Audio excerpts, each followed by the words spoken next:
اعوذ باللہ من الشیطان الرجیم بسم اللہ الرحمن الرحیم. خدا پر ہے بھروسہ، اسی پہ ناز کرتا ہوں، الہی تیرے ہی نام سے اس بزم کا آغاز کرتا ہوں. بلغ العلا بکمالہ کشف الدجا بجمالہ حسنت جمیع خصالہ صلوا علیہ وآلہ صلی اللہ تعالی وسلم. محتشم و محترم ناظرین، السلام علیکم ورحمۃ اللہ وبرکاتہ. اس امید سے، اس توقع سے اس بزم کا آغاز کر رہے کہ اللہ رب العزت کے فضل و کرم، تاجدار مدینہ، راحت قلب و سینہ، صاحب متر پسینہ جناب محمد مصطفیٰ صلی اللہ علیہ وسلم کے صدقہ آپ خیر و عافیت سے ہوں گے. انجمن پروگرام میں ہم آپ کا دل کی اتھاہ گہرائیوں سے ایک بار پھر خیر مقدم کرتے ہیں. اور ایک بار پھر آج ناظرین ہمارے خوش نصیبی ہے، خوش بختی ہے کہ آج ہمارے ساتھ انجمن پروگرام میں بنفس نفیس ایک دانشور، ایک اسکالر، ایک مصنف، ایک محقق، ایک ادیب، ایک نقاد، ایک مقرر، ایک عالم با عمل سید گھرانے سے آپ کا تعلق ہے الحمدللہ. اور الحمدللہ یہ دوسری مرتبہ ہے کہ آپ انجمن پروگرام میں حصہ لے رہے ہیں. میری مراد ناظرین پروفیسر ڈاکٹر سید علیم اشرف جیسی دامت برکاتہ علیہ سے ہے. آپ کا تعلق فی الحال ہندوستان کے معروف university Maulana Azad national Urdu university سے ہے، جہاں پر آپ عربک ڈپارٹمنٹ کے ہیڈ ہیں. ہم آپ کو بتانا مناسب سمجھتے ہیں ناظرین، اس انجمن کے لیے ہم نے کوئی موضوع نہیں رکھا.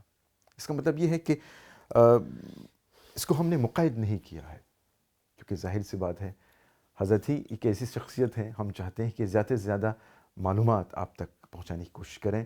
اور بے شک موجودہ دور کے حوالے سے ہم حضرت قبلہ سے سوالات کریں گے. امید کرتے ہیں کہ آپ اسے استفادہ کریں گے.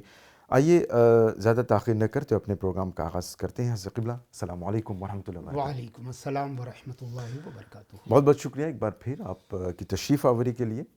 اور یہ امید کرتے ہیں کہ جو باتیں بھی آپ بتائیں گے ان پر سب سے پہلے مجھے اور ہم سب کو اللہ تبارک و تعالیٰ اپنے حبیب الحبیب صلی اللہ علیہ وسلم کے صدقے ان پر عمل کرنے کی توفیق رفیق عطا فرمائے. حضرت جیسے کہ میں نے بتایا کہ انجمن کے لیے اس بار ہم نے کوئی موضوع نہیں رکھا. آغاز میں وہاں سے کرنا چاہوں گا. الحمدللہ ثم الحمدللہ. حضرت اللہ تبارک و تعالیٰ کا فضل و کرم ہے کہ الحمدللہ آپ اپنے پیشے کے لحاظ سے، اپنے علم کے لحاظ سے آپ کا ہندوستان کے باہر مختلف ممالک میں جانا ہوا، مختلف قوموں کے ساتھ انٹریکٹ کرنے کا آپ کو موقع ملا، مختلف لوگوں سے بات کرنے کا موقع ملا. گویا کہ آپ نے اپنے تجربے کے مطابق کافی دنیا دیکھ لی ہے اور الحمدللہ اسے بخوبی واقف بھی ہیں حالات حاضرہ کیا ہے. میں یہ جاننا چاہوں گا کہ حالات حاضرہ موجودہ دور کے حوالے سے اگر ہم بات کریں، آپ کے تجربہ، آپ کے تجربات، آپ کے ایکسپیرینس جو حاصل ہوئے ہیں، آپ کے نزدیک موجودہ دور میں سب سے بڑا چیلنج انسانیت، ہیومینٹی کے لیے کیا ہے؟ بسم اللہ الرحمن الرحیم. وبہ سبحانہ وتعالی وحدہ نستعین ونصلی ونسلم علی سید الخلق اجمعین سیدنا و مولانا محمد وعلی آلہ وصحبہ صلی اجمعین. اللہ علیہ وسلم. سب سے پہلے تو آپ حضرات کا شکریہ، انجمن پروگرام کے تمام ناظرین کا شکریہ، اور اس ملک کا اور اس خوبصورت ملک کے خوبصورت باشندگان کا شکریہ جنہوں نے آپ سے روبرو ہونے کا مجھے یہ موقع عنایت کیا. اور یہ آپ نے موضوع نہیں رکھا. فلسفے میں کہتے ہیں کہ لاموضوعیت بھی ایک موضوع ہے. اچھا، بالکل. اور بسا اوقات ہم موضوع کی قید سے باہر رہ کر زیادہ استفادہ کر پاتے ہیں. جی. سوال آپ کا بے حد اہم ہے. آج موجودہ دور میں انسان اپنی مادی ترقی کی انتہا کو پہنچا ہوا ہے. جی. وسائل نقل و حمل ہوں یا وسائل اتصال اور روابط ہوں، میڈیکل سائنس ہو یا فلک بوس عمارتیں ہوں، زراعت کے میدان میں غیر معمولی ترقی ہو، گویا مادیت کے اعتبار سے یہ دنیا اپنی ترقی کے، اور خاص کر اس الیکٹرانک عہد میں اور اے آئی کے اس دور میں اور آرٹیفیشیل انٹیلیجنس کے اس دور میں مادی اعتبار سے دنیا بہت ترقی یافتہ ہو چکی ہے، مگر ہم دیکھتے ہیں کہ اس ترقی کے ساتھ ساتھ اس کی بے چینی بھی بڑھ رہی ہے، بے آرامی بھی بڑھ رہی ہے، ناآسودگی بھی بڑھ رہی ہے، تنزلی. اس کی تنزلی اخلاقی فکری تنزلی بڑھ رہی ہے. تو گویا دراصل سکون نام ہے مادی اور روحانی ترقی میں مساوات کا. ہاں. اب اگر دونوں میں ترقی نہیں ہو رہی ہے تو بھی ایک حد تک قابل قبول ہے، مگر اگر ایک جہت میں خاص کر کے مادیت میں اگر بہت ترقی ایک ہو زیادہ، رہی ہے ہاں. تو انسان کے مادی اور روحانی سٹیٹس میں بہت فرق ہو جاتا ہے. اور جیسے جیسے یہ فرق بڑھتا چلا جاتا ہے ویسے ہی بنیادی طور پر اس کی بے چینی، اس کی جو ہے راحت جو ہے وہ ختم ہوتی چلی جا رہی ہے. بظاہر وہ یہ سمجھتا ہے کہ وہ ترقی کر رہا ہے، ہاں. مگر حقیقت میں وہ مزید پسماندہ ہوتا چلا جاتا ہے، مزید پیچھے ہوتا چلا جاتا ہے، چونکہ اس کو یہ ادراک نہیں ہے کہ مادیت کی ترقی جو ہے یہ انسانیت کی ترقی نہیں ہے. ہاں. انسان روح اور مادے کا مجموعہ ہے. جی. اگر اس کے وجود کے یہ دونوں حصے اگر ترقی یافتہ ہوں گے تبھی انسان ترقی کر سکتا ہے. بالکل. مثلا ایک کار ہے، اس کی باڈی بڑی خوبصورت ہے، بہت ہی عمدہ ہے، بہت ہی شاندار ہے، بہت ہی شائننگ ہے، لیکن اگر انجن اچھا نہ ہو تو ہم اسے اچھی گاڑی نہیں کہہ سکتے. بالکل. اسی طرح انجن جو ہے اس کا بہت عمدہ ہے مگر اس میں ٹائر اگر نہ ہو تو ہم اسے ایک اچھی گاڑی نہیں کہہ سکتے. تو جس طرح کسی بھی وجود کے تمام اجزاء کا ترقی کرنا اس کی ترقی کے لیے ضروری ہے، اسی طرح انسانیت کی ترقی کے لیے ضروری ہے کہ وہ مادیت میں بھی ترقی کرے اور روحانیت میں بھی ترقی کرے، تب جا کے اسے حقیقی خوشی اور حقیقی مسرت سے وہ ہم آہنگ ہو سکتا ہے. دراصل بنیادی طور پر اس کی ترقی ہی اس کی زوال کی کا سبب ہے، چونکہ مادی ترقی کی وجہ سے اس کی روحانیت اور اس کی مادیت میں بڑا فرق ہو گیا ہے. اور یہی فرق جو ہے حقیقت میں اس کی بے آرامی، اس کی بے چینی، اس کی بے سکونی کا سبب ہے. اللہ تبارک و تعالیٰ نے، مجھے اجازت دیجیے اور آپ کے باشعور ناظرین اور سامعین کے لیے بھی یہ بات میں کہنا چاہتا ہوں کہ اللہ تبارک و تعالیٰ نے انسان کی تخلیق 3 اجزاء سے کی ہے: عقل، جسم اور روح. اور یہ تینوں اجزاء کے مجموعے کا نام انسان ہے. انسان بدن کا نام نہیں ہے. چنانچہ یہی روح جب بدن سے نکل جاتی ہے تو ہم کہتے ہیں کہ یہ انسان کا بدن ہے، انسان نہیں ہے، بے جان ہے، بے جان ہے، یا یہ انسان کی باڈی ہے، انسان نہیں کہتے اسے. تو انسان نام ہے ان تینوں چیزوں کا. اور اللہ تبارک و تعالیٰ نے ان تینوں کی اصلاح کے لیے الگ الگ انتظام کیا ہے. عقل کی اصلاح کے لیے الگ انتظام ہے، بدن کی اصلاح کے لیے الگ انتظام ہے، اور روح کی اصلاح کے لیے الگ انتظام ہے. تو ضروری ہے کہ انسان جب اس کے وجود کے یہ تینوں جو کمپوننٹ ہیں، جو تینوں اجزاء ہیں، اراکین ہیں، اگر یہ تینوں ترقی کریں گے تبھی حقیقت میں انسان ترقی سے ہمکنار ہوگا. ہمارے زمانے میں مسئلہ یہ ہے کہ ہمارا بدن تو بہت ترقی کر گیا ہے مگر ہماری عقل بھی ترقی نہیں کی. ہم بچوں کی طرح جنگ و جدال میں لگے ہوئے ہیں. ہم بچوں کے دماغ سے ضد کرتے ہیں اور سوچتے ہیں، اپنا بھلا چاہتے ہیں اور دوسروں کا برا چاہتے ہیں. ہمارے اندر جو انانیت ہے، ہمارے اندر جو خود غرضی ہے، یہ صرف ہمارے بدن کے تقاضے ہیں، یہ ہماری روح کا تقاضا نہیں ہے. ہماری روح تو یہ چاہتی ہے کہ اللہ تعالیٰ کی دی ہوئی تمام نعمتیں مساوی طور پر سب میں بانٹی جائیں. تو انسان نے جو فرانس میں صنعتی انقلاب آیا، اس کے بعد مذہب کے خلاف جو رویہ بنا، بدقسمتی سے وہ مذہب کی صحیح نمائندگی نہیں کر رہا تھا جس کے خلاف یہ صنعتی انقلاب آیا، لیکن ایک غلط مذہب یا مذہب کی ذمہ داروں کی غلطیوں کی وجہ سے پوری انسانیت مذہب کی مخالفت میں کھڑی ہو گئی اور مادیت کے دلدل میں ڈوبتی چلی گئی. اس کا نتیجہ یہ ہوا کہ اس سے روح کا سکون چلا گیا، اس سے قلب کا قرار چلا گیا، اس سے اس کی زندگی کا سکھ چلا گیا.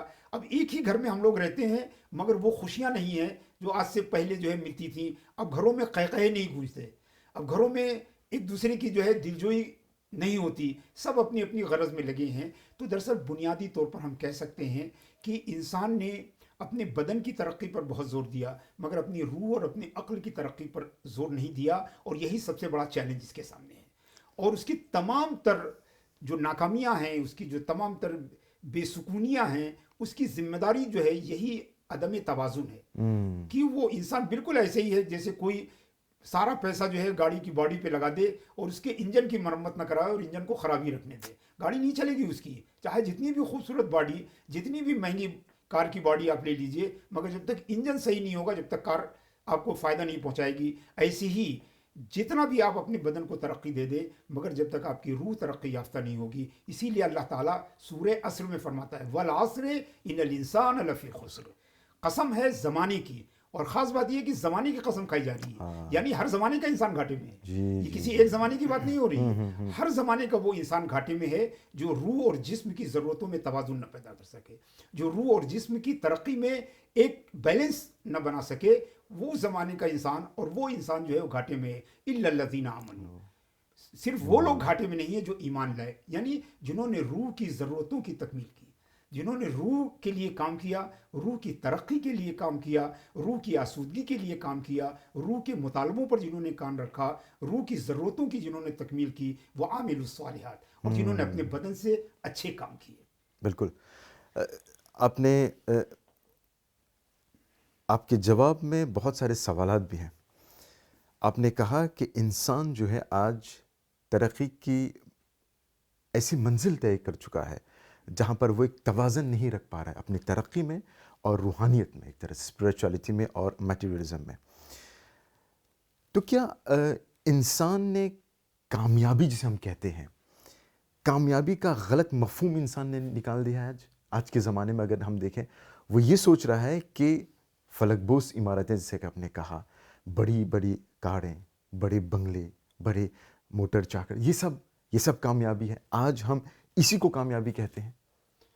بنیادی طور پر میں نے جب بتایا کہ انسان جب روحانیت سے عاری ہوا, اس میں کچھ ذمہ داری صرف عام انسان کی ہی ذمہ داری نہیں ہے. ہمارے مذہبی حلقے بھی روحانی ضرورتوں کو اس طرح پیش نہیں کر سکے جس طرح کہ ان کو پیش کرنا چاہیے تھا. روح کی اہمیت اور روحانیت کی ضرورت کے لیے آپ دیکھیں گے انسان یہ دولت کیوں کماتا ہے؟ سکون حاصل کرنے کے لیے. اور بسا اوقات دولت کمانے ہی میں وہ اپنے سکون کو ضائع کر دیتا ہے.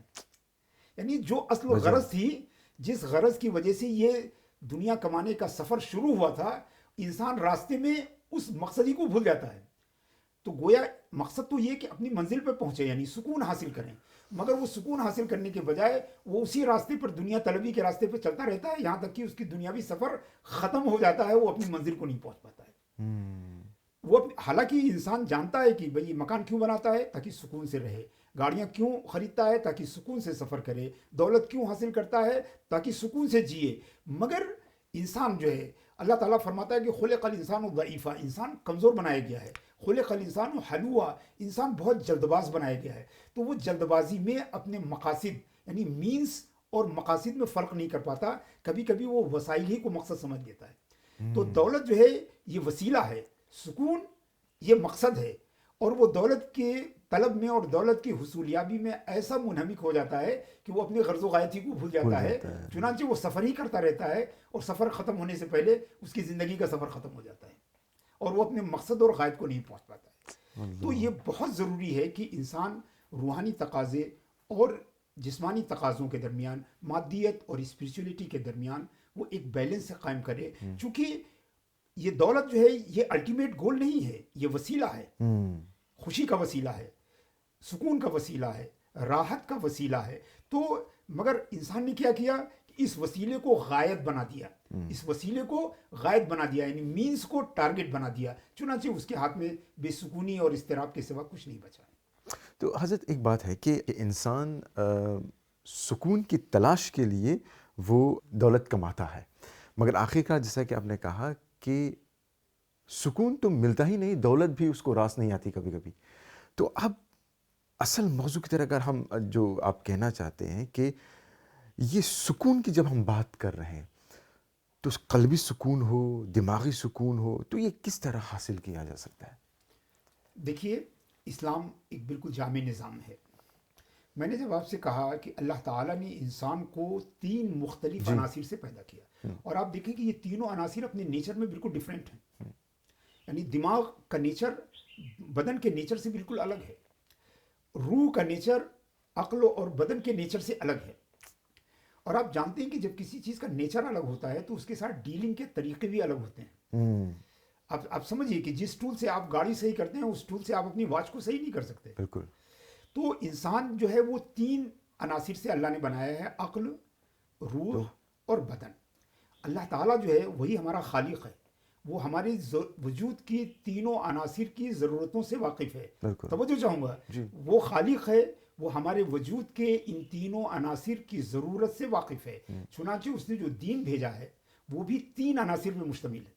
میں اپنے آپ کے قارئین کے لیے خصوصیت سے میں توجہ چاہتا ہوں, جی یہیں سے روحانیت کی ضرورت بھی ہم کو سمجھ میں آئے گی کہ ہمارا وجود تین عناصر سے مرکب ہے.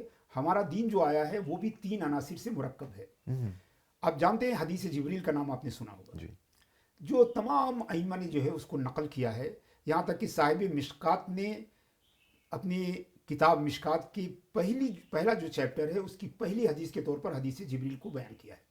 حدیث جبریل کے بارے میں علماء کہتے ہیں کہ یہ ام السنہ ہے, جیسے کہ سورہ فاتحہ کے بارے میں کہا جاتا ہے کہ ام الکتاب ہے. جی جی تو جس طرح سورہ فاتحہ ام الکتاب ہے, ویسے ہی حدیث جبرائیل جو ہے وہ ام السنہ ہے. سبحان اللہ. حدیث جبریل کا اختصار یہ ہے, الحمدللہ چونکہ میں اس پہ گفتگو کرتا رہتا ہوں, مجھے ٹیکسٹ کے ساتھ یاد ہے, مگر اس مختصر طور پر بیان کروں کہ سیدنا عمر فاروق رضی اللہ تعالیٰ عنہ روایت کرتے ہیں کہ جب ہم ایک دن اللہ کے رسول صلی اللہ علیہ وسلم کے پاس بیٹھے تھے کہ ایک شخص آیا جس کے کپڑے بے حد سفید تھے اور جس کے بال بے حد کالے تھے, اور اس کے اوپر سفر کا کوئی نشان نہیں تھا, نہیں لگتا تھا کہ کہیں سفر کر کے آ رہا ہے. ہم اندازہ لگا سکتے ہیں کہ عرب کے صحرا میں باہر سے آنے والوں کی حالت کیا ہو جاتی ہے, ان کے بال سفید ہو جاتے ہیں اور کپڑے کالے ہو جاتے ہیں, مگر وہاں آنے والا اس کے کپڑے سفید تھے اور بال کالے تھے. حضرت عمر فرماتے ہیں کہ لا یعرفہ احد منا, ہم میں سے کوئی اسے نہیں جانتا تھا, ولا یرا علیہ اثر السفر, اور اس کے اوپر سفر کا کوئی نشان بھی نہیں تھا. تو وہ شخص اللہ کے رسول صلی اللہ علیہ وسلم کے سامنے دوزانوں آ کے بیٹھ گیا. اس نے اپنے ہاتھوں کو نبی کریم صلی اللہ علیہ وسلم کے پیروں پر رکھ دیا اور فرمایا کہ یا محمد اخبرنی عن الاسلام, اسلام کے بارے میں بتائیے. تو اللہ کے رسول صلی اللہ علیہ وسلم نے فرمایا کہ اسلام یہ ہے کہ تم شہادت دو, گواہی دو, اور نماز قائم کرو, زکوٰۃ ادا کرو, روزے رکھو اور حج کرو اگر استطاعت ہو. تو اس آدمی نے کہا کہ صدقت, آپ نے سچ فرمایا. حضرت عمر راوی حدیث میں کہہ رہے ہیں کہ فتعجبنا لہ یسألہ و یصدقہ, مجھے بڑی حیرت ہوئی کہ یہ آدمی کون ہے کہ خود ہی سوال کر رہا ہے اور خود ہی ویریفائی بھی کر رہا ہے, تصدیق بھی کر رہا ہے. اس لیے کہ جو سوال کرتا ہے وہ تصدیق نہیں کرتا, اور جو تصدیق کرتا ہے وہ سوال نہیں کرتا. یہ روٹین کا معاملہ ہے, جو پڑھنے پڑھانے سے تعلق رکھتے ہیں ان کو سب کو پتا ہے. تو حضرت عمر فرماتے ہیں کہ تعجب ہوا کہ یہ آدمی سوال بھی کر رہا ہے اور تصدیق بھی کر رہا ہے. اس کے بعد اس نے کہا اخبرنی مل ایمان, ایمان کے بارے میں بتائیے. تو اللہ کے رسول نے فرمایا کہ ایمان یہ ہے کہ تم اللہ پہ ایمان لاؤ, فرشتوں پہ ایمان لاؤ, نبی کتاب پر ایمان لاؤ, نبیوں پہ ایمان لاؤ, روز آخرت پر ایمان لاؤ, اچھی بری تقدیر پر ایمان لاؤ. اس نے کہا صدقتا, آپ نے سچ فرمایا. اور تیسرا سوال اس نے کیا اخبرنی عن الاحسان, مجھے احسان کے بارے میں بتائیے. تو اللہ کے رسول نے فرمایا کہ احسان یہ ہے کہ تم ایسے کام کرو, ایسے عمل کرو, ایسے عبادت کرو گویا تم اللہ کو دیکھ رہے ہو, اور اگر ایسے نہیں کر سکتے ہو تو ایسے عبادت کرو گویا اللہ تمہیں دیکھ رہا ہے. اس کے بعد حدیث کے آخر میں وہ شخص چلا گیا. تھوڑی دیر بعد اللہ کے رسول نے حضرت عمر سے پوچھا کہ اے عمر, کیا جانتے ہو کہ یہ آنے والا کون تھا؟ تو حضرت عمر نے کہا کہ اللہ اور اس کے رسول زیادہ جانتے ہیں. تو اللہ کے رسول نے فرمایا کہ یہ جبریل تھے. ھذا جبریل اتاکم لیعلمکم دینکم, یہ جبریل تھے جو تمہارے پاس اس لیے آئے تھے کہ تم کو تمہارا دین سکھائیں. میں ناظرین کی بھی توجہ چاہوں گا کہ دین سکھانے آئے تھے. اللہ کے رسول نے اس کو کہا کہ دین سکھانے آئے تھے, اور دین کے کون کون سے کمپوننٹ ہیں؟ اسلام, ایمان اور احسان. اور ہمارے وجود کے کتنے کمپوننٹ ہیں؟ عقل, بدن اور روح. تو جس اللہ نے انسان کو, انسان ہی مکلف ہے, جانوروں کو تکلیف نہیں ہے کہ نماز پڑھو روزہ رکھو, انسان مکلف ہے. انسان کو ان تین چیزوں سے پیدا کیا, اور اس کی صلاح کے لیے جو نظام بھیجا, اس کی اصلاح کے لیے جو دین بھیجا, اس میں بھی تین عناصر ہیں. ایمان, یہ ہماری عقل کی اصلاح کے لیے ہے. اسلام, نماز روزہ, یہ ہمارے بدن کی اصلاح کے لیے. اور احسان جو ہے یہ ہماری روح کی جو ہے اصلاح کے لیے. تو انسان جب ہی صلاح یافتہ ہے, جب ہی اصلاح یافتہ ہے, جب اس کے وجود کے یہ تینوں عناصر صلاح یافتہ ہو. سبحان اللہ. جیسے گاڑی جب ہم اچھی ہوتی ہے, جب اس کا ٹائر بھی اچھا ہو, اس کی باڈی بھی اچھی ہو, اس کا انجن بھی اچھا ہو. تو انسان جب اچھا ہے جب اس کی روح بھی اچھی ہو, اس کا بدن بھی اچھا ہو, اور اس کی عقل بھی اچھی ہو. تو یہ تین کمپوننٹ ہیں ہماری تمام مہجوریوں, ہماری تمام ناکامیوں، ہماری تمام پستیوں، ہماری تمام ذلتوں، ہماری تمام جو ہے ناآگہی اور ناآسودگی کا ایک سبب ہے کہ ہم اپنے وجود کے ان تینوں عناصر کی اصلاح کرنے میں ناکام رہے ہیں. اور آج بھی اسلام بطور دین ان تینوں عناصر کو پیش کر رہا ہے. اگر ہم ان تینوں کو اڈاپٹ کریں اور تینوں پر عمل کریں، یہی وجہ ہے کہ ہم دیکھتے ہیں کہ مسلمانوں میں بھی ایک بڑا طبقہ جو ہے وہ مسرت سے دور ہے. وجہ ہے کہ کسی نے اسلام اور احسان کو لے لیا ہے تو اس نے ایمان کو چھوڑ دیا ہے، کسی نے اسلام اور احسان کو لے لیا، ایمان کو چھوڑا، کسی نے اسلام کو چھوڑا اور کسی نے احسان کو چھوڑا. تو کامیاب تو وہی ہوگا جس کے وجود کے تینوں عناصر اصلاح یافتہ ہوں. اس کا مطلب وہی کامیاب ہوگا جو دین کے ان تینوں ارکان پہ عمل کرتا ہو. یہی وجہ ہے کہ حدیث جبریل کو ام السنہ کہا جاتا ہے کہ یہ سنت کی ماں ہے. اللہ. اس میں پورے دین کو جو ہے سمجھایا گیا ہے اور انسان کی وجود کے تینوں کمپوننٹ کی اصلاح کا جو ہے اس میں طریقہ دیا گیا. جو آپ نے 3 کمپوننٹ کی آپ نے بات کی، تو یہی وجہ ہے کہ آج ہم دیکھتے ہیں کہ انسان آسانی کے ساتھ اپنے ارد گرد جو برائیاں، جو سماجی برائیاں ہو رہی ہیں، مثال کے طور پر غیبت، جھوٹ، حسد، یہ سب ہو رہا ہے، مگر وہ اس کو گناہ نہیں سمجھ رہا ہے. گویا کہ گناہ کو گناہ نہیں سمجھ رہا ہے. تو اس کی کیا وجہ ہے؟ بہت ہی لائٹ وہ لے رہا ہے. میں حقیقت میں جو ہے اس کی بھی وجہ بنیادی طور پر دین سے دوری اور مادیت میں جو ہمارا استغراق ہے، مادیت میں جو ہمارا ڈوبا ہوا وجود ہے وہی ہے. عزیزان گرامی، اسلام ایک ایسا دین ہے جو ہمہ وقت ہمارے ساتھ رہتا ہے.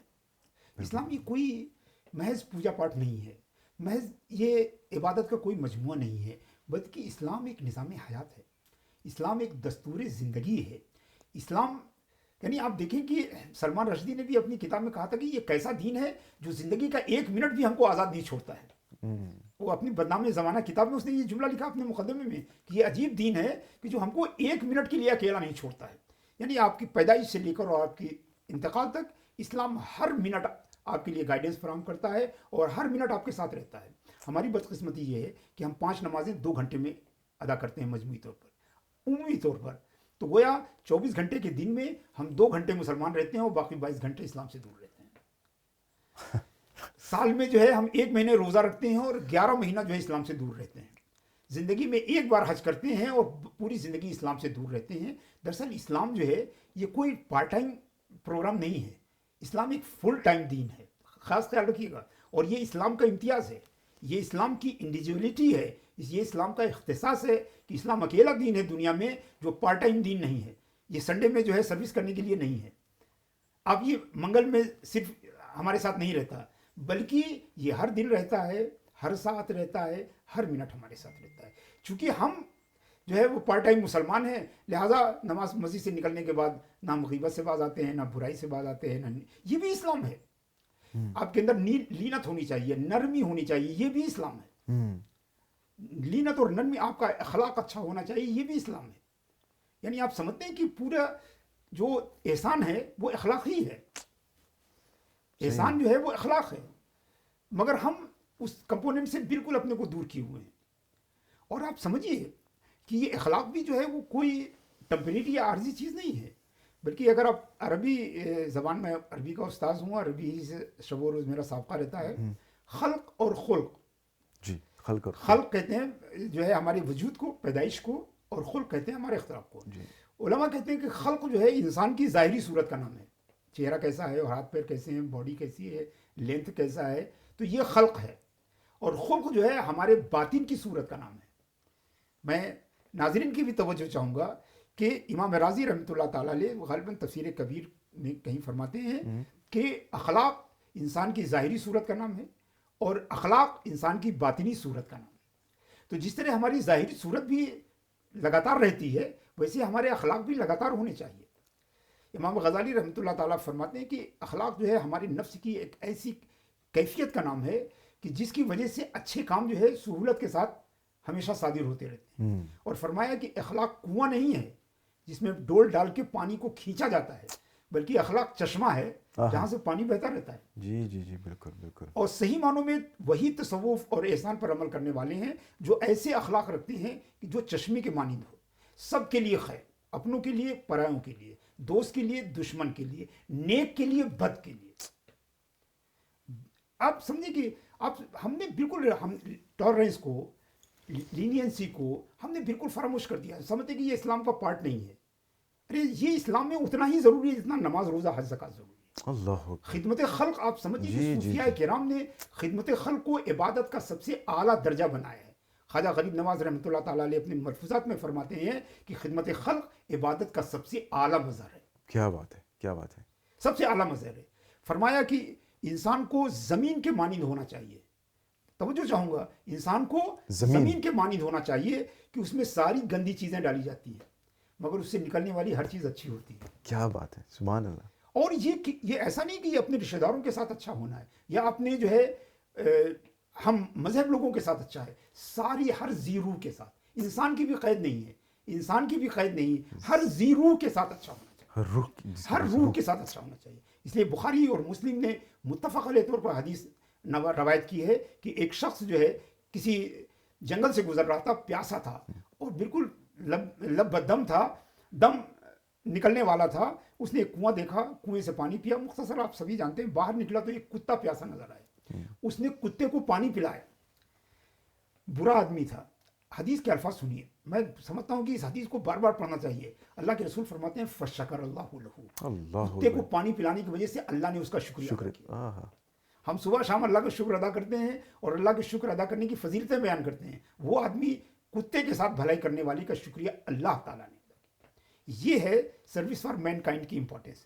اور جب تک آپ کے پاس اچھے اخلاق نہیں ہوں گے آپ یہ نہیں کر سکتے. اللہ تعالیٰ فرماتا ہے فَبِمَا رَحْمَةٍ مِّنَ اللَّهِ لِنْتَ لَهُمْ. اے محبوب، یہ اللہ کی رحمت ہے کہ آپ اتنے نرم ہیں، اتنے لینینٹ ہیں.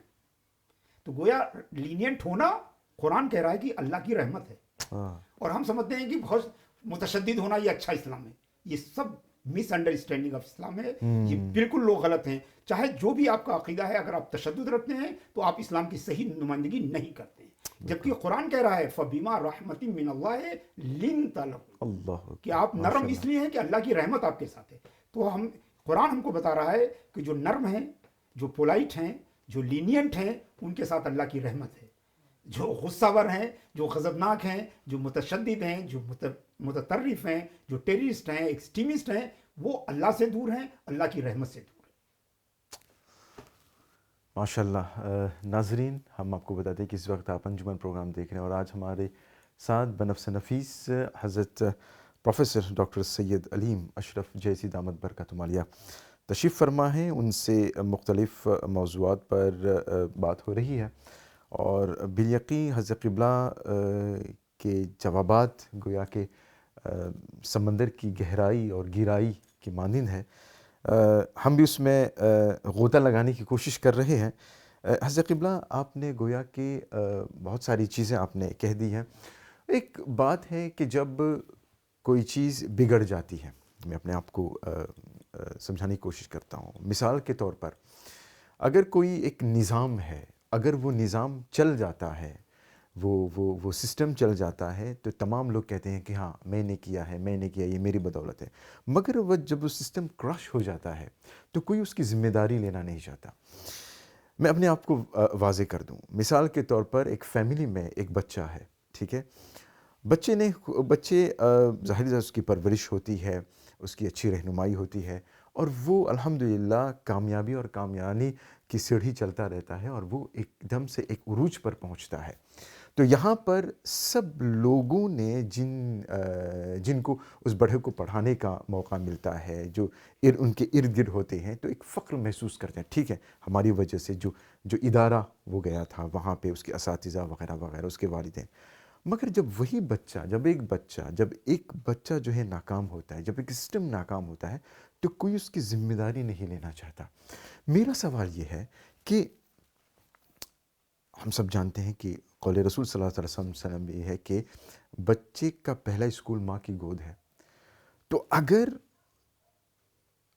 اس سے کیا ایک خاتون کی ذمہ داری، ایک خاتون کا جو سسٹم ہوتا ہے گویا کہ وہ ایک فرد ہے، مگر ایک فرد سے ایک اکائی، اور ایک اکائی سے ایک سوسائٹی، اور ایک سوسائٹی ایک قوم. تو یہاں سے جو مثال میں نے دی ہے، گویا کہ ایک سسٹم کا ایک نظام کا آغاز ہوتا ہے. تو اس نظام کو، اس سسٹم کو کس طرح بہتر بنایا جا سکتا ہے؟ بلا شبہ یہ ایک بیحد اہم موضوع ہے، اور پچھلے کئی مہینوں سے کئی پروگرام میں نے اس موضوع پر گفتگو کی ہے. اور ایک عمومی طور پر اگر آپ دیکھیں جو پوری دنیا کا سیناریو ہے، اور شاید کسی عالم دین سے آپ کو یہ بات سننے کو نہ ملے، مگر مجھے یہ کہنے میں کوئی باک نہیں ہے کہ پچھلے کئی سو سال میں انسانیت اور دنیا کے لیے ہم مسلمانوں کا کنٹریبیوشن زیرو ہے. یہ بہت ہی بڑا سوال ہے. یہ ہم جب بھی بات کرتے ہیں تو ابن سینا اور فارابی، ابن ہیثم کی بات کرتے ہیں، ماضی کی بات کرتے ہیں، سنہرے ماضی کی بات کرتے ہیں، مگر ہم حال پہ ڈسکس اس لیے نہیں کرتے کہ یہ فراریت کی ایک قسم ہے، چونکہ ہم جانتے ہیں کہ حال میں ہمارا کنٹریبیوشن بالکل صفر ہے. آپ بتائیے کہ میڈیسن میں، ایگریکلچر میں، سائنس اور ٹیکنالوجی میں، ابھی ہم اے آئی میں، آرٹیفیشیل انٹیلیجنس میں گزر رہے ہیں، ہمارا کیا کنٹریبیوشن ہے؟ کون سا اہم ٹول ہے جو ہم نے بنایا ہو؟ کوئی مشین بنائی ہو، MRI کی مشین ہم نے بنائی ہو، کوئی ہمارا تعاون ہو؟ اگر آپ دیکھیں، ایمانداری کی بات یہ ہے کہ ہم صرف کنزیومرس ہیں. ہم دنیا کی محنت کا صرف فائدہ اٹھا رہے ہیں، اس کا استعمال کرنے والے ہیں. اور یہ صورتحال اسلام اس سے بالکل راضی نہیں ہے. ہم کو اس لیے بھیجا گیا ہے کہ آپ دنیا کی بہتری کے لیے کام کریں. ہم اپنی ہی بہتری نہیں کر پا رہے ہیں تو ہم دنیا کی بہتری کیا کریں گے؟ اور اس کی بنیادی بات یہ ہے، ہمارا نظام تعلیم، ہمارا مدرسہ system is civil responsible for this. سمجھے؟ ہم نے بڑے بڑے خطبہ بنائے، سمجھے؟ ہم نے بڑے بڑے جو ہے وہ مدرسین بنائے، مگر ہم نے ریسرچ سے اپنا ناطہ الگ کر دیا ہے. کوئی ریسرچ ہمارے یہاں بڑی نہیں ہو رہی ہے. صرف ہم خانہ پوری کے لیے عرب کنٹریز میں، اسلامک کنٹریز میں ہم نے کچھ ریسرچ کے پروجیکٹ چلا رکھے ہیں، مگر آپ دیکھیں تو عربی میں کہتے ہیں جا تو بلا تہنین، چکی کی آواز آ رہی ہے مگر کوئی آٹا نہیں نکل رہا. اور کیسے نکلے گا آٹا؟ آپ جانتے ہیں، میں آپ کے ناظرین کو بھی اس بات میں مطلع کرنا چاہتا ہوں کہ اسرائیل دنیا میں ریسرچ پر سب سے زیادہ خرچ کرنے والا ملک ہے.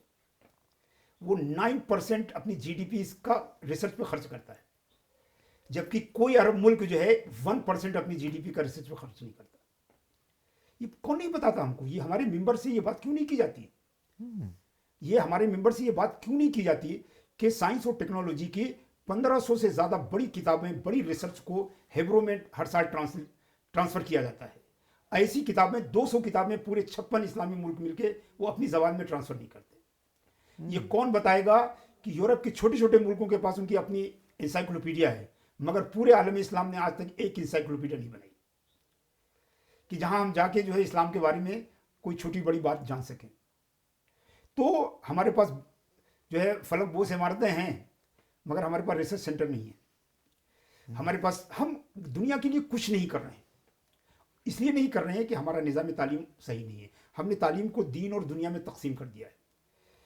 یعنی ہمارا رب، ہمارے رسول صلی اللہ علیہ وسلم، ہمارے اسلاف نے کبھی ایسا نہیں کیا، کبھی ایسا نہیں کیا. آپ مدرسے نظامیہ کی آپ تاریخ پڑھیے، وہیں سے پڑھنے والا جو ہے قاضی ہوتا تھا، وہیں سے پڑھنے والا مفتی ہوتا تھا، وہیں سے پڑھنے والا خطیب ہوتا تھا، اور وہیں سے پڑھنے والا ڈاکٹر ہوتا تھا، وہیں سے پڑھنے والا فلاسفر ہوتا تھا، وہیں سے پڑھنے والا میتھمیشین ہوتا تھا، کیمسٹ ہوتا تھا، جج ہوتا، سب کچھ ہوتا تھا. مگر ہماری تعلیم میں دو ہی پیدا ہوئی، یہ دین کی تعلیم ہے، یہ دنیا کی تعلیم ہے. جبکہ ہمارا دین ایسی کسی تفریق کو سرے سے مانتا ہی نہیں ہے. ہمارے لیے ہر کام، تجارت بھی دین ہے، عبادت بھی دین ہے، ہمارا سلوک بھی دین ہے، ہماری جو ہے روابط جو ہے وہ بھی دین کا حصہ ہے. ہمارا دین تو تمام زندگی کی ضرورتوں پر جو ہے حاوی ہے. ہمارے یہاں پڑھنے لکھنے کا رواج نہیں ہے. آپ بولیے کہ کتنے گھروں میں آپ جائیں گے تو جہاں ان کو لائبریری دیکھیں گے. ہمارے مسلمان فیملی سے پوچھے کہ وہ اپنے سیلری کا کتنے % جو ہے وہ کتابوں کی خریداری پر جو ہے خرچ کرتے ہیں.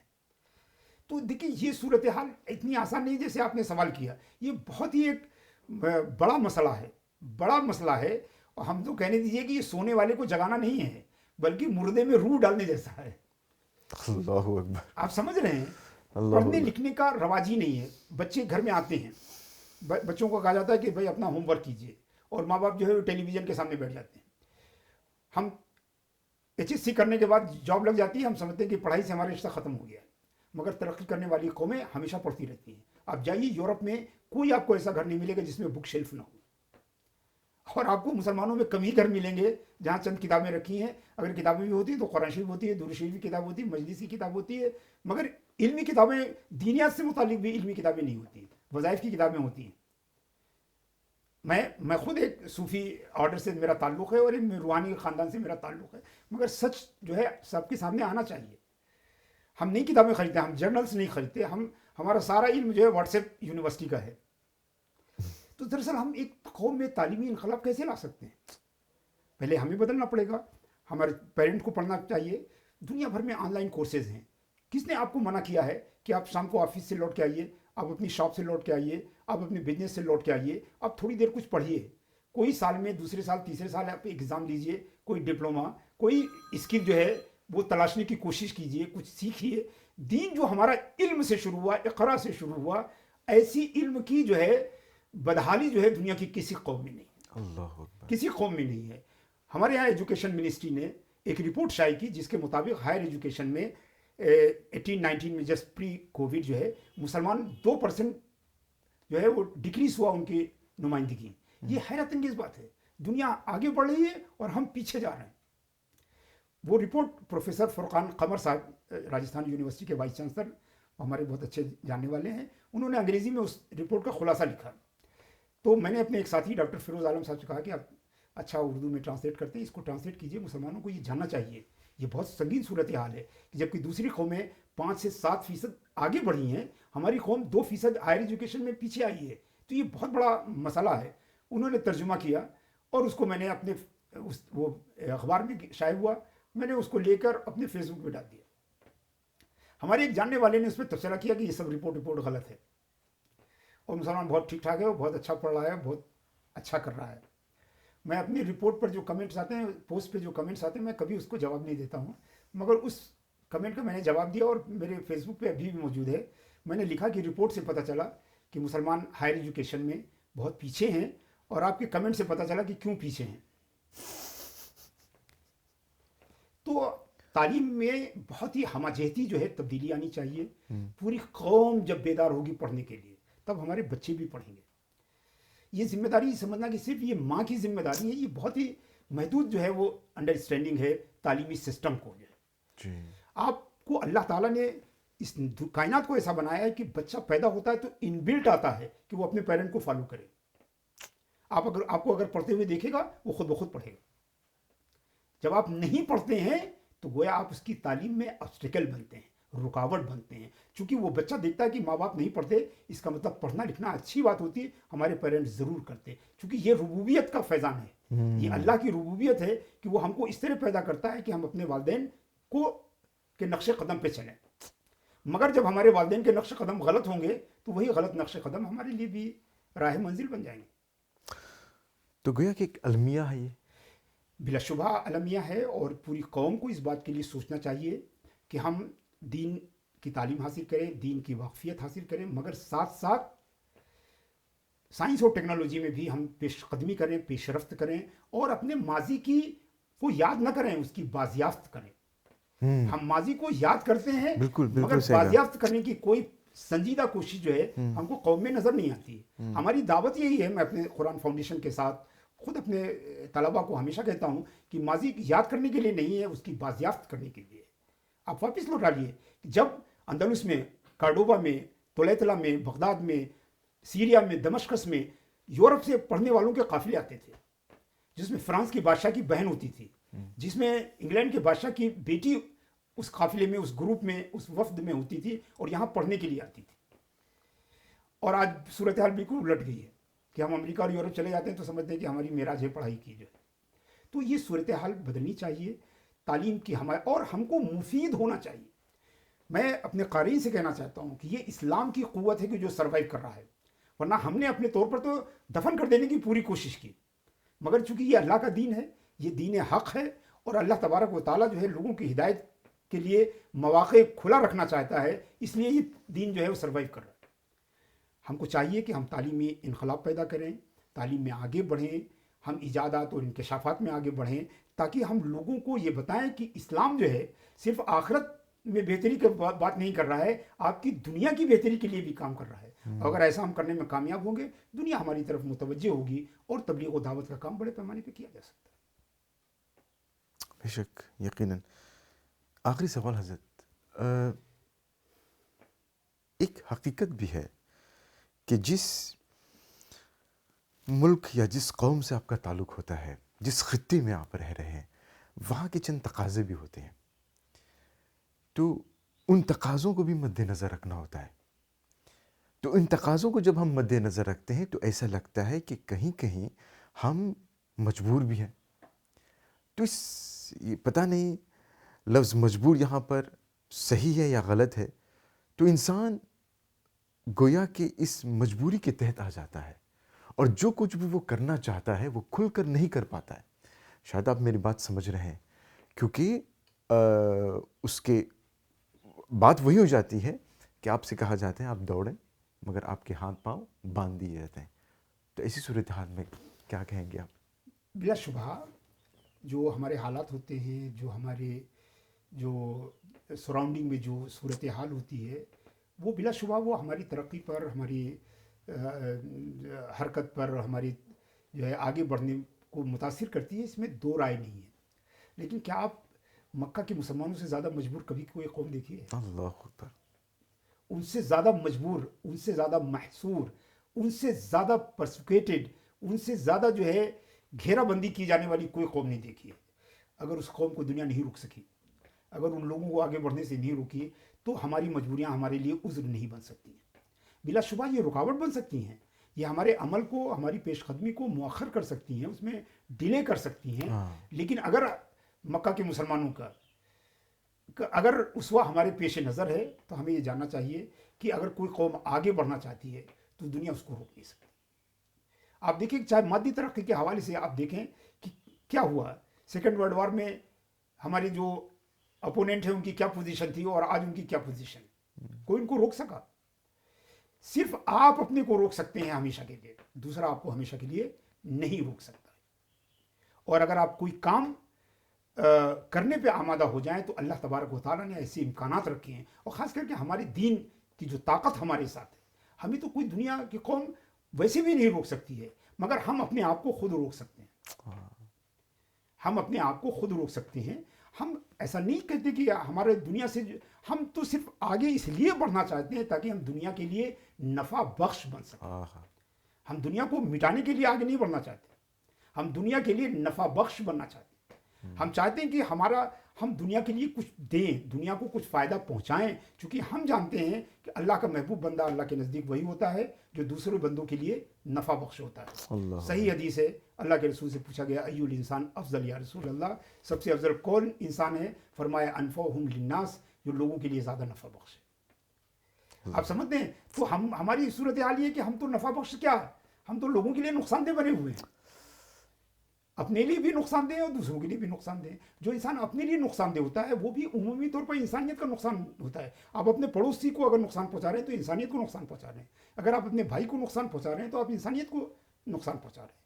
ہم چاہتے ہیں کہ ہم دین و دنیا دونوں کی ترقی کو لے کر ساتھ چلیں، کیونکہ ہمارا دین جو ہے وہ دین و دنیا میں تفریق ہی نہیں کرتا ہے، وہ دنیا بھی اس کے لیے دین ہے اور دین بھی اس کے لیے دنیا ہے۔ لہٰذا ہم ترقی کریں، اور یہ ترقی صرف تعلیم کے ذریعے ہو سکتی ہے، یاد رکھیں۔ یہ مراقبوں کے ذریعے، مجاہدوں کے ذریعے نہیں ہوگی، یہ صرف اور صرف تعلیم کے ذریعے ہوگی۔ یہی وجہ ہے شاید کہ عرب کے ان امی لوگوں میں قرآن جب آیا تو اس نے تعلیم پر کتنا ایمفیسائز کیا، کتنا زور ڈالا، چونکہ اللہ تعالیٰ اس کے ذریعے پیغام دینا چاہتا تھا کہ لوگوں کی تقدیریں وہ اللہ کی تبارک و تعالیٰ کی رحمت اور اعانت کے بعد صرف تعلیم وہ ذریعہ ہے جس سے قوموں کی تقدیریں بدلتی ہیں۔ کیا بات ہے حضرت، کیا بات ہے۔ بس اللہ تبارک و تعالیٰ ہم سب کو خیر عطا فرمائے، کیونکہ حالات حاضرہ کے مد نظر جو ہے ذمہ داریاں بہت ہیں، بس ان ذمہ داریوں کو بخوبی نبھانے کی بھی ہمیں توفیق عطا فرمائے۔ حضرت قبلہ ڈاکٹر صاحب بہت بہت شکریہ آپ کا. جزاکم بس دعا ہے کہ جزاکم اللہ تبارک و تعالیٰ آپ کے علم میں عمر میں برکتیں عطا فرمائے. ایک بار پھر بہت بہت شکریہ. امید کرتے ہیں کہ انشاءاللہ اگلی بار جب آپ آئیں گے انشاءاللہ کسی اور موضوع کے ساتھ آپ سے ضرور حاضر انشاءاللہ. خدمت ہوں گے. ضرور انشاءاللہ. تو بہت بہت شکریہ آپ کا بھی اور آپ کے ناظرین کا بھی. جی بہت بہت شکریہ. السلام علیکم. وعلیکم السلام ورحمۃ اللہ تعالیٰ وبرکاتہ. تو ناظرین، پروفیسر ڈاکٹر سید علیم اشرفی جیسی دامت برکاتہ کے ساتھ ایک ملاقات، ایک روبرو انجمن پروگرام یہاں پر اختتام پذیر ہوا. یقیناً حضرت قبلہ نے بہت ساری باتوں کی طرف اشارہ کیا. ہر لفظ، ہر جملہ گویا کہ بہت ہی اہم ہے، بہت سنجیدہ ہے. اور جیسے کہ میں نے کہا کہ حقیقت جو ہے کڑوی بھی ہوتی ہے، مگر حقیقت بالآخر حقیقت ہے. آج ہماری ذمہ داریاں کیا ہے؟ کیا ہم ان ذمہ داریوں پر پورا اترنے کی کوشش کر رہے ہیں؟ آپ بہتر جانتے ہیں. علامہ اقبال کے ایک معروف شعر سے میں اختتام کرنا چاہوں گا کہ یقین محکم عمل پہ ہم، محبت فاتح عالم، جہاد زندگانی میں ہے یہ مردوں کی شمشیریں. بس اللہ تبارک و تعالیٰ ان باتوں پر ہمیں غور و فکر کرنے کی توفیق عطا فرمائے، اور جہاں تک ممکن ہو ہم اپنا تعاون دیں تاکہ اس قوم کو بہتر سے بہتر بنانے کی ہم کوشش کریں. دعا میں یاد کریں. ہوگی ملاقات اگر قسمت نے دیا ساتھ. السلام علیکم ورحمۃ اللہ وبرکاتہ.